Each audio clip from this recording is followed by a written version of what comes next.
बिस्मिल्लाहिर्रहमानिर्रहीम। I am Arsalan Ayub. आज का हमारा टॉपिक है टोटल प्रोटीन्स।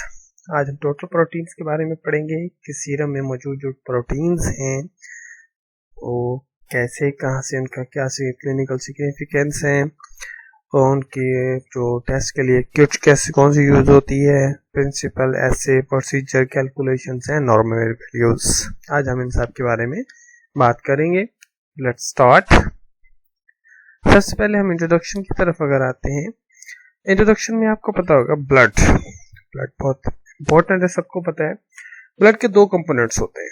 पहले नंबर पे है ब्लड सेल्स जो कि टोटल ब्लड का ऑलमोस्ट 45% बनाता है, और सेकंड पोर्शन है ब्लड प्लाज्मा। प्लाज्मा तकरीबन 55% होता है, और जो प्लाज्मा है ये मुख्तलिफ चीजों का एक मिक्सचर होता है।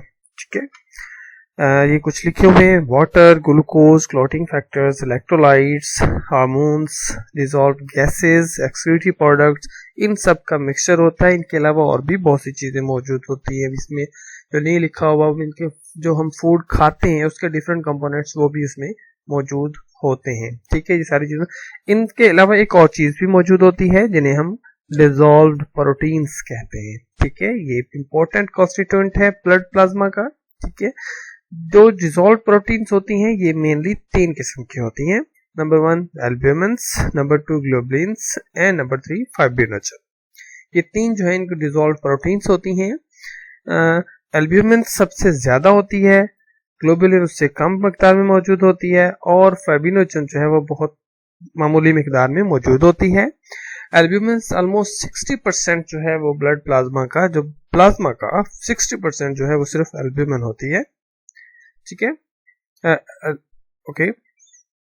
अब इनमें जो एल्ब्यूमिन्स एंड ग्लोबुलिन्स है, इन दोनों को कलेक्टिवली कहते हैं टोटल प्रोटीन्स। आज हम इन्हीं प्रोटीन्स का टेस्ट परफॉर्म करने वाले हैं और इन्हीं के बारे में बात करने वाले हैं। चलते हैं इनके क्लिनिकल सिग्निफिकेंस क्या है। क्लिनिकल सिग्निफिकेंस सबसे पहले है proteins are involve in the maintenance of normal distribution of water between body and tissues. जो डिसॉल्व्ड प्रोटीन्स हैं इनका सबसे इंपॉर्टेंट फंक्शन क्या है कि बॉडी में जो ऑप्टिमम लेवल है उसको मेंटेन रखती हैं ब्लड में और बॉडी में। इन दोनों में जो नॉर्मल लेवल है उसको मेंटेन रखती है। मीन के ना तो बहुत ज्यादा होने देती है, ना कम बहुत ज्यादा बढ़ने देती है, ना ही कम होने देते हैं। स्पेशली ब्लड में क्योंकि डिहाइड्रेशन की वजह से ब्लड की जो थिकनेस है वो बढ़ सकती है। इस वजह से ब्लड के अंदर जो नॉर्मल वाटर लेवल है वो कौन मेंटेन रखता है? ये डिसॉल्व्ड प्रोटीन्स।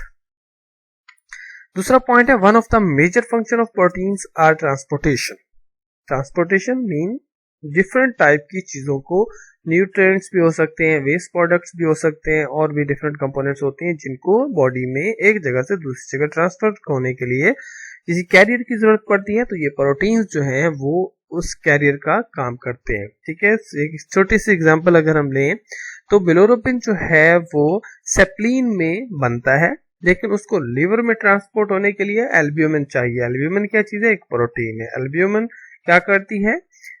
सेप्लिन से बिलोरुबिन बनता है उसे अपने साथ बाइंड करती है और लिवर तक ट्रांसपोर्ट कर देती है। तो प्रोटीन्स जो हैं वो ट्रांसपोर्टेशन में भी एक बहुत इंपॉर्टेंट रोल प्ले करते हैं। Third point is in case of dehydration protein levels increases. Mean body में जब डिहाइड्रेशन होती है तो प्रोटीन लेवल इंक्रीज हो जाता है। कैसे इंक्रीज हो जाता है? बिल्कुल वैसे ही। अगर हम एक सोल्यूशन की बात करें तो उसमें क्या होता है? सॉल्वेंट और सल्यूट होता है। अब इस केस में जो सल्यूट है वो प्रोटीन है और सॉल्वेंट जो है वो वाटर है। डिहाइड्रेशन में क्या होता है? अब किसी भी सोल्यूशन में कंसंट्रेशन बढ़ाने के 2 तरीके होते हैं, या तो सल्यूट की मिकदार बढ़ा दी जाए या फिर सॉल्वेंट की मिकदार कम कर दी जाए। इस कंडीशन में क्या होता है? डिहाइड्रेशन से वाटर लेवल कम हो जाता है, वाटर की जो अमाउंट है वो कम हो जाती है, जिसकी वजह से जो कंसंट्रेशन है वो प्रोटीन की वो बढ़ जाती है। इनमें के प्रोटीन की मिकदार है वो एवरेज ज्यादा हो जाती है। ठीक है।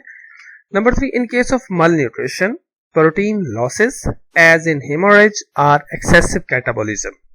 अब पहले हमने बात की कि प्रोटीन का लेवल बढ़ता किस वजह से है। ठीक है, डिहाइड्रेशन की बात की। अब डिहाइड्रेशन डिफरेंट रीजन से हो सकती है। ठीक है, किसी बीमारी की वजह से हो सकती है, किसी वर्क और हार्ड की वजह से हो सकती है, या कोई भी रीजन हो सकती है, हमारा इससे कंसर्न नहीं।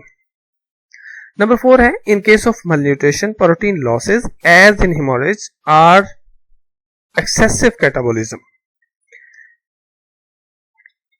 जब बहुत ज्यादा, इसमें मल न्यूट्रिशन का वर्ड मीनिंग क्या है कि आपकी खुराक में जितनी बॉडी को जरूरत है उतनी प्रोटीन अगर मौजूद नहीं है तो बॉडी वो अपनी जरूरत पूरी नहीं कर पाएगी, तो आपकी बॉडी में प्रोटीन की कमी हो जाएगी।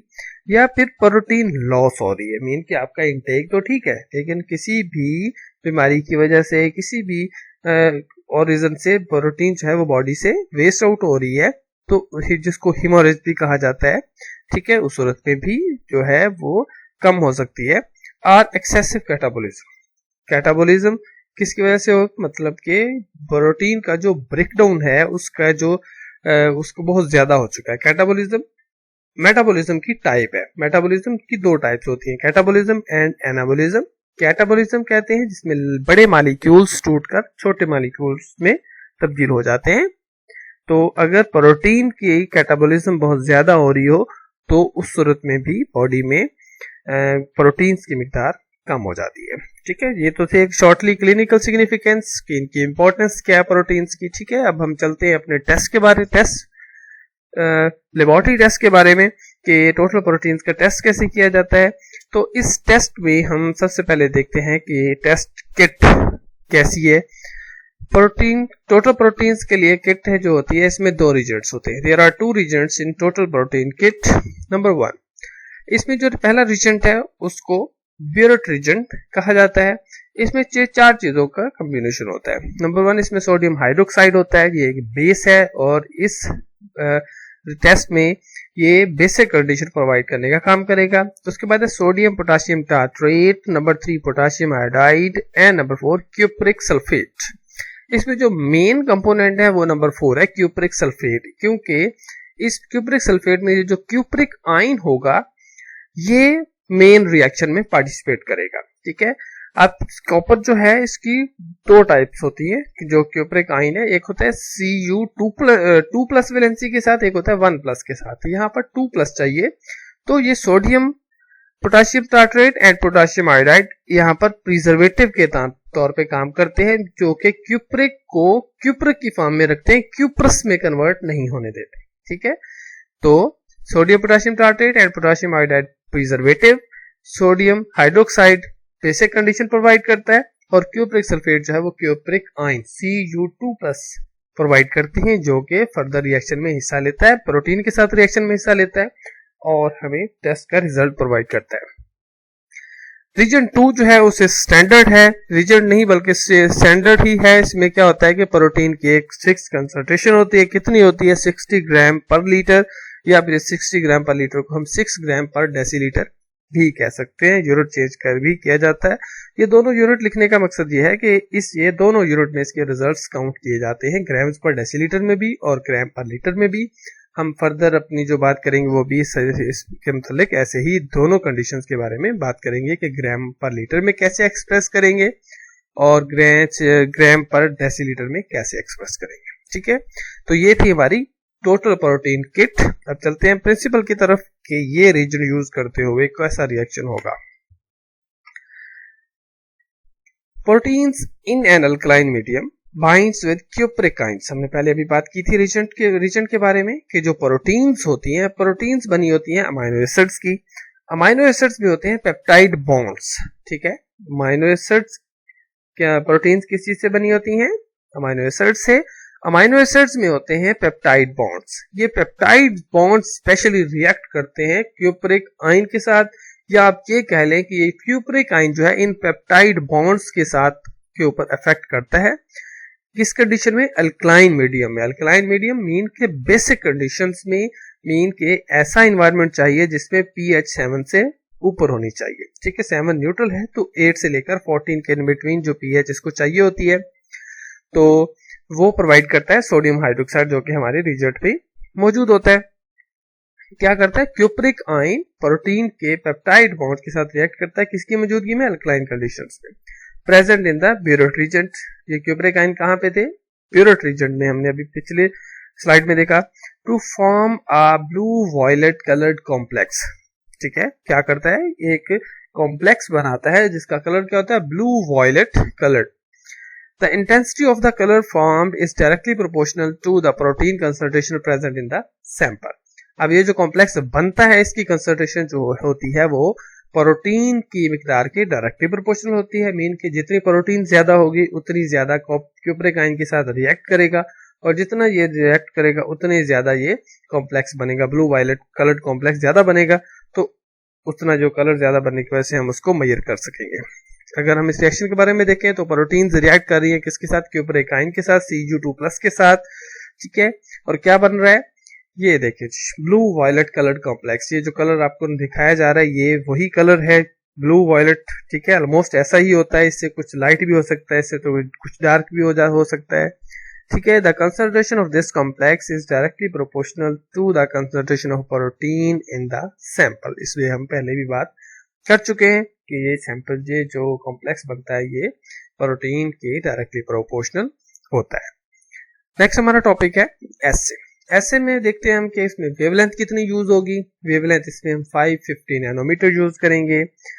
लाइट पाथ कितना होगा ये फिक्स है तकरीबन सब टेस्टों के लिए 1 सेंटीमीटर।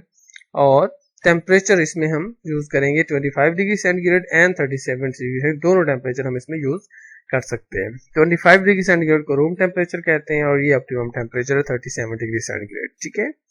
प्रोसीजर क्या होगा हमारा, प्रोसीजर में आपने क्या करना है, take 3 test tubes and labelled them as blank, standard and test and prepared them as follows.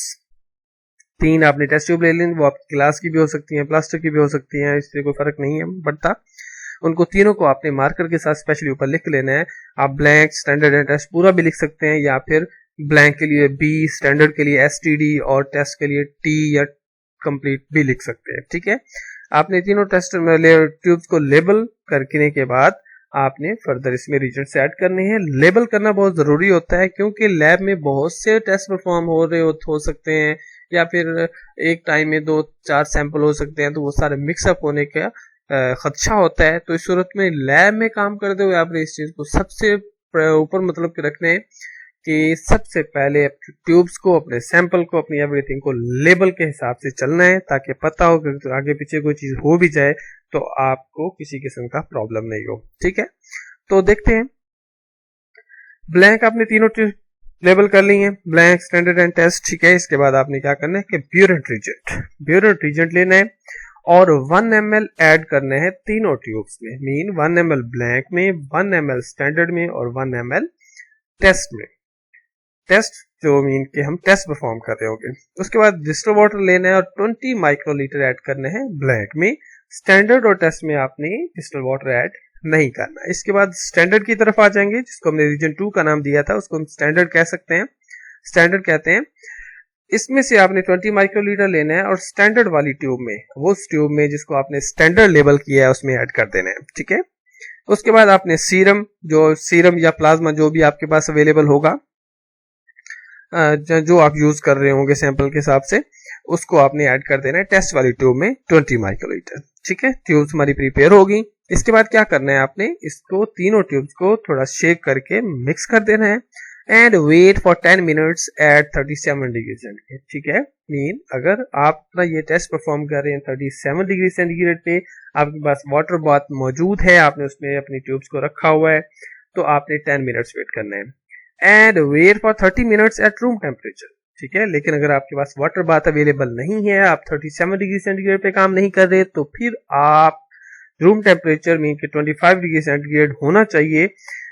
आपने उस पर 30 मिनट, हाफ आवर आपने वेट करना है एंड देन जब आपका वेट कंप्लीट हो जाएगा 10 मिनट वाला या 30 minute, then take the absorbance of standard, ठीक है। आपने स्टैंडर्ड की एब्जॉर्बेंस लेनी है, जिसको आप ABSTD एब्जॉर्बेंस ऑफ स्टैंडर्ड, ठीक है, नोट कर सकते हैं। एंड टेस्ट की आपने एब्जॉर्बेंस लेनी है, जिसको आप AB सैंपल भी कह सकते हैं, अगेंस्ट द ब्लैंक। आपने जो ट्यूब ब्लैंक बनाई होगी इसके आपने अपना स्पेक्ट्रोफोटोमीटर का 0 सेट करना है। लेकिन अगर आप सेमी ऑटो एनालाइजर यूज कर रहे हैं तो उस सूरत में आपको सिर्फ एक ट्यूब ही यूज करनी पड़ेगी, या स्टैंडर्ड आप उसको सेव करने के बाद ही टेस्ट परफॉर्म कर सकते हैं। उसमें ब्लैंक आप एज अ वाटर यूज कर सकते हैं, लेकिन स्पेक्ट्रोफोटोमीटर के लिए आप ऐसे डिस्टिल वाटर मतलब कि ब्यूरो रिजेंट के साथ आपको रिजेंट ब्लैंक ही यूज करना पड़ेगा। ठीक है, तो कैलकुलेशन की तरफ चलते हैं कि आपने जब एब्जॉर्बेंस ले लेनी है तो उसको देन कैसे यूज करना है। कैलकुलेशंस करने के दो तरीके हैं, calculation by factor and calculation by standard. ठीक है, कैलकुलेशन फैक्टर बाय फैक्टर कैसे करनी है। कैलकुलेशन जो है वो इसमें आप देखें, ये दो हमारे पास लाइंस आप देख सकते हैं, एक लाइन में आपको ग्राम पर डेसीलीटर की कैलकुलेशन बताई जा रही है और दूसरी लाइन में पहली लाइन में ग्राम पर लीटर के बारे में बात हो रही है और दूसरी लाइन में ग्राम पर डेसीलीटर के बारे में। ठीक है, आप जब प्रोटीन कंसंट्रेशन ग्राम पर लीटर में कैलकुलेट कर रहे होंगे तो आपके जो एब्जॉर्बेंस ऑफ सैंपल होगी, मीन की जो टेस्ट वाली ट्यूब है उसकी जो एब्जॉर्बेंस होगी उसको आप मल्टीप्लाई करोगे 190 से। ठीक है, ये है फैक्टर, कैलकुलेशन बाय फैक्टर। इसमें स्टैंडर्ड की एब्जॉर्बेंस नहीं ली जाएगी, डायरेक्ट सिर्फ सैंपल की ली जाएगी, उसको आपने 190 से मल्टीप्लाई करना है तो जो आपके पास आंसर आएगा वो होगा ग्राम पर लीटर। लेकिन अगर आप जो सैंपल की एब्जॉर्बेंस है उसको 19 से मल्टीप्लाई करेंगे तो आपके पास जो आंसर आएगा वो ग्राम पर डेसीलीटर में आएगा। ठीक है, ये थी कैलकुलेशन बाय फैक्टर। अब अगर आप अपनी कैलकुलेशन स्टैंडर्ड के तरीके से करना चाहते हैं तो फिर आप कैसे करेंगे, उसके लिए आप ये फार्मूला यूज करेंगे, या पहले भी काफी टेस्टों के लिए हम इसके बारे में बात कर चुके हैं। इसमें क्या करेंगे कि टोटल प्रोटीन कंसंट्रेशन जो है इसमें एब्जॉर्बेंस ऑफ सैंपल यहाँ पे ऊपर लिखेंगे, उसको डिवाइड करेंगे एब्जॉर्बेंस ऑफ स्टैंडर्ड से और मल्टीप्लाई कर देंगे कंसंट्रेशन ऑफ स्टैंडर्ड से, जो कि हम पहले ही पढ़ चुके हैं इसमें जब हमने अपने किट के बारे में पढ़ा था कि उसमें कितनी कंसंट्रेशन होती है प्रोटीन की। ठीक है, तो ये कैलकुलेशन कर लेनी है, दोनों तरीकों से आप कर सकते हैं, बाय फैक्टर भी और बाय स्टैंडर्ड भी। ठीक है, अब देखते हैं इसकी नॉर्मल वैल्यूज क्या होगी। नॉर्मल वैल्यूज इसमें मेल एंड फीमेल का नहीं बल्कि एज के हिसाब से देखा जाता है कि डिफरेंस आता है। ये दो यूनिट्स हैं, दोनों में नॉर्मल वैल्यूज बताई जा रही हैं, आप अपने हिसाब से अपनी लैब के हिसाब से दोनों यूज कर सकते हैं। एडल्ट्स हैं उनमें 6.4 से 8.3 ग्राम पर डेसीलीटर प्रोटीन जो है वो नॉर्मल, इस रेंज में नॉर्मल होगी, और 64 से 83 ग्राम पर लीटर पे होगी। ठीक है, children up to 6 year, mean के छोटे बच्चे 6 साल तक हैं, उनमें क्या होगा कि 5.6 से 8.5 तक नॉर्मल रेंज होगी ग्राम पर डेसीलीटर में, और ग्राम पर लीटर में ये 56 से 85 को तक होगा। और न्यूनेट्स मीन के जो न्यू बॉर्न बच्चे हैं उनमें 5.3 से 8.9 ग्राम पर डेसीलीटर एंड 53 टू 89 ग्राम पर लीटर होगा। ठीक है, तो ये था आज का हमारा टॉपिक, आज का टॉपिक हमारा कंप्लीट है यहाँ तक। ठीक है, ओके जी, अल्लाह हाफिज, अस्सलाम वालेकुम।